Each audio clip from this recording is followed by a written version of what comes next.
இந்த இடத்துக்கு பேர் என்ன? பீச். தமிழ்ல? கடல். கடற்கரை. கடல் இல்லாம கரையால இருக்க முடியாது. கரையை தேடி கடலால வராமையும் இருக்க முடியாது. இப்போ கடலும் கரையும் தனித்தனி பர்சன் நினைச்சுக்கோ. 2 பேருக்குள்ள ஒரு சண்டை வருது, அவங்க பிரிஞ்சு போயிடுறாங்க.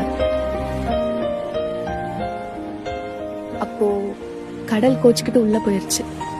கரையும் கோவத்துல அங்கேயே நின்றுட்டு இருக்கு. ஆனா கரைக்கு நல்லாவே தெரியும் கடல் கண்டிப்பா திரும்ப வரும்னு. கடலுக்கும் தெரியும் கரை நமக்காக அங்க காத்துக்கிட்டு இருக்குன்னு. அதே மாதிரிதான் எவ்வளோ சண்டை வந்தாலும் அவங்க நமக்காக காத்துட்டு இருக்காங்கன்னு, நம்மளை தேடி கண்டிப்பா வருவாங்கன்ற ஒரு புரிதல் இருந்தா